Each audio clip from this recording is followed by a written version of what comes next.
Hello everyone, myself Jaya Agarwal, Assistant Professor Political Science from SPCGC Ajmer. This is paper second of BA part second. Name of the book is Indian Political System, and in this video we are going to cover one by one all the chapters of this book. And first of all, I welcome you all in this video. And in this video we are going to study about the Constituent Assembly, the most important landmark I can say in the Indian history or in the history of Indian politics. So let's start. Before we start the whole process of the Constituent Assembly, the functioning of the Constituent Assembly, and to understand the stasis being adopted by the Constituent Assembly, this is important to know what does that mean, what is the meaning of the Constituent Assembly. Basically, Constituent Assembly is an assembly of people, but these people are representatives of the public. So Constituent Assembly where representatives of the people discuss about the constitution, either it is present constitution or we are to make some necessary amendments to that constitution, or we have to make a new constitution for our country or nation. So basically the Constituent Assembly works as being the representatives of the people. It works for the constitution, either it is present constitution or we have to make a new one.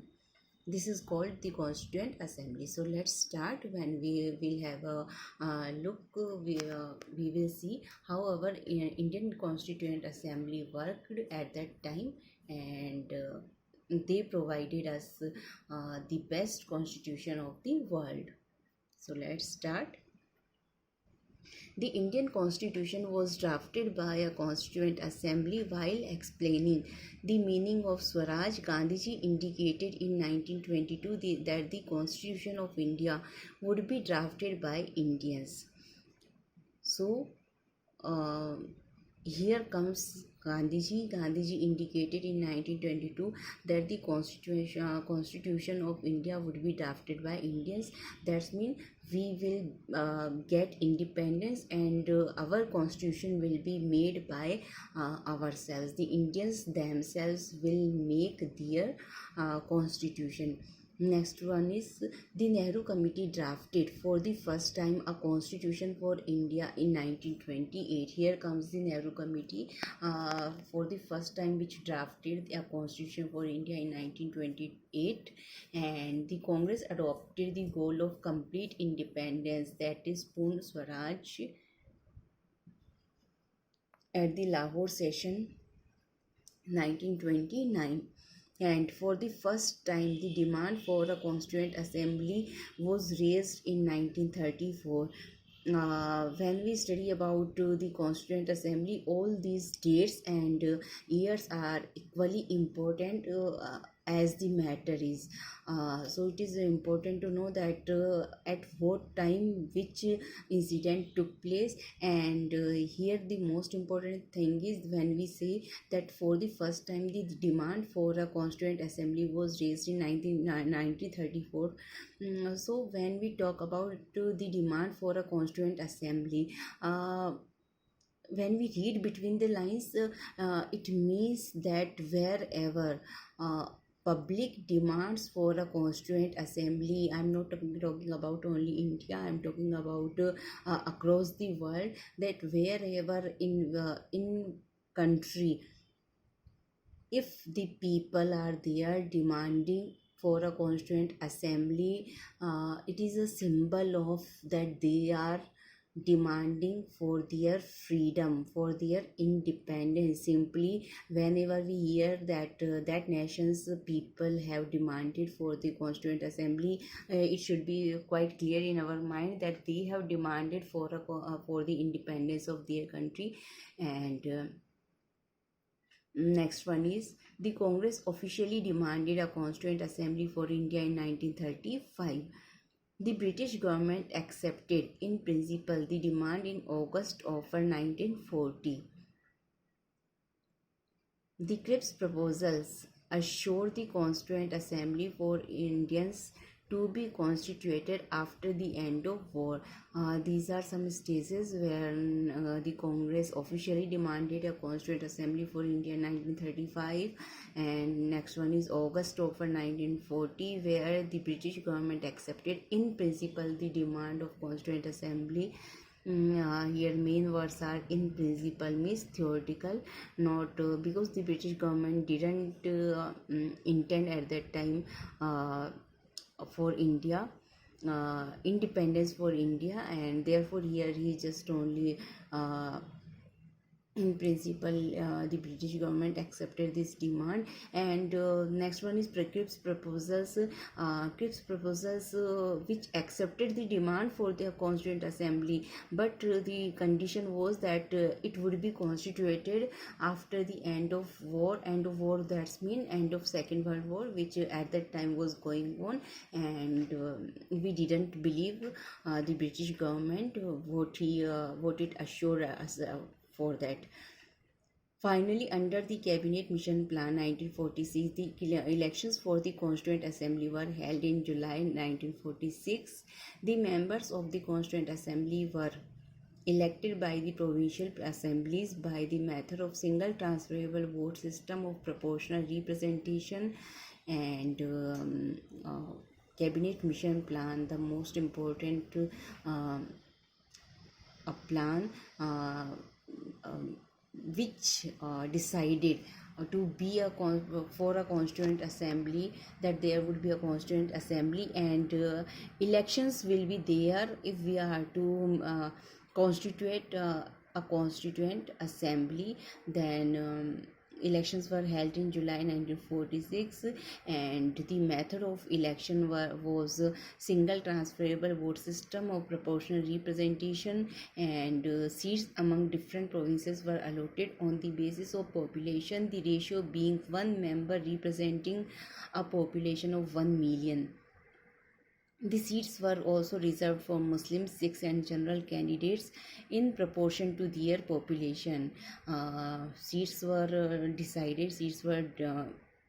reserved for Muslim, Sikhs, and general candidates in proportion to their population.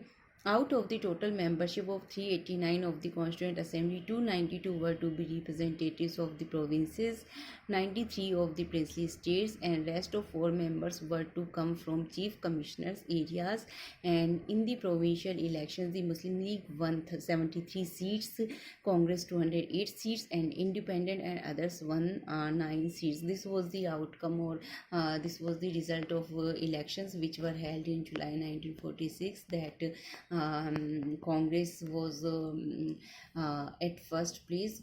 Congress ranked at first position as with 208 seats, and Muslim League was at second position with 73 seats, and Independent and others won 9 seats. And thus this was the whole process how our Constituent Assembly was the demand was there for a Constituent Assembly, how the British government behaved in this in this manner, and how Congress demanded, and how the Cabinet Mission Plan.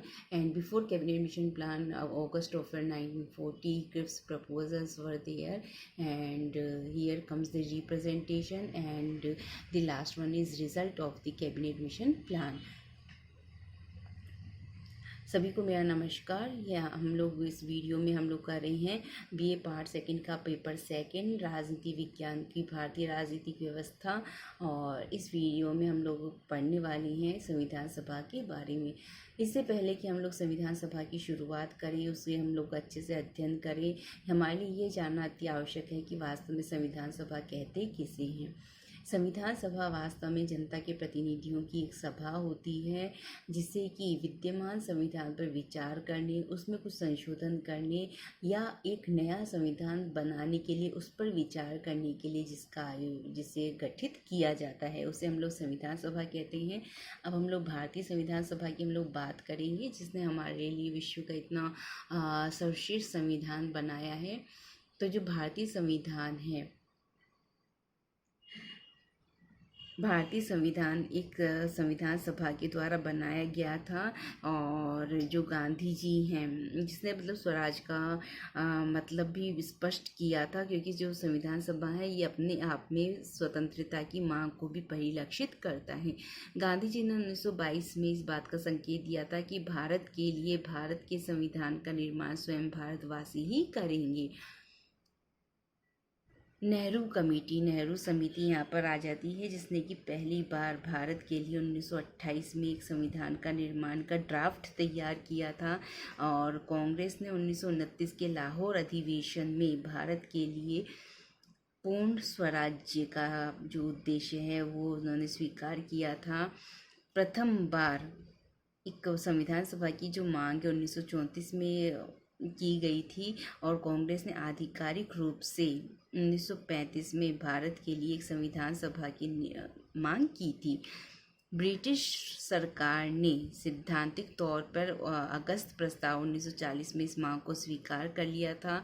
Cripps प्रस्ताव में भी भारत के लिए संविधान सभा के निर्माण का आश्वासन दिया गया था, लेकिन इस संविधान सभा का गठन तृतीय विश्व युद्ध की समाप्ति के बाद में होना था। अंततः कैबिनेट मिशन प्लान 1946 के तहत भारत में जुलाई 1946 में संविधान सभा के चुनाव हुए, और जिसके अंतर्गत इसके जो मेंबर्स थे, सदस्य थे, वो प्रांतीय सभाओं से चुने जाने थे, और इसके लिए जो उन्होंने मेथड ऑफ इलेक्शन अपनाई थी वो था एकल हस्तांतरीय वोट सिस्टम, जिसके अंतर्गत आनुपातिक प्रतिनिधित्व की पद्धति अपनाई गई थी। संविधान सभा के लिए जितनी सीट्स थी उन्हें अलग अलग प्रोविंसेस में, प्रांतों में उनकी पॉपुलेशन जनसंख्या के आधार पर बांट दिया गया था, जिसके लिए जो अनुपात है वो 1 लाख लोगों पर एक मेंबर को रिप्रेजेंट करने का या चुनने का रखा गया था। इसके साथ ही जो सीट्स थी ये मुस्लिम, सिख और जो जनरल कैंडिडेट्स थे इनके लिए भी अलग अलग रिजर्व रखी गई थी, इनकी जनसंख्या के अनुपात में।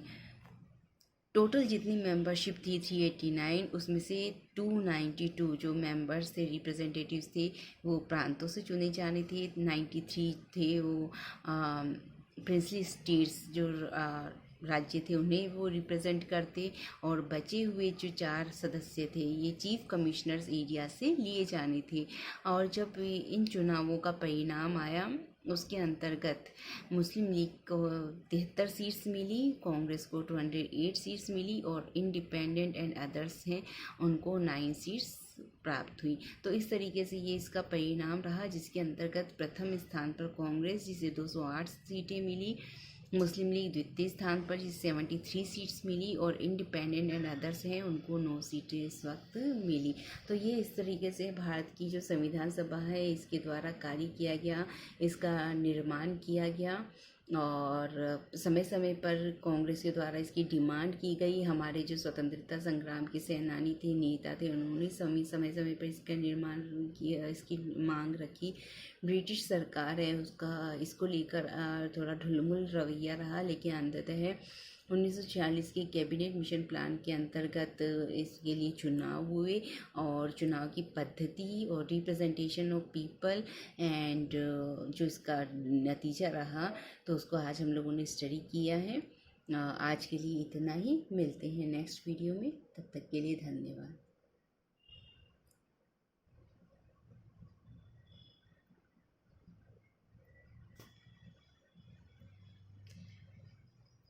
That's all for today from my side. Thank you very much.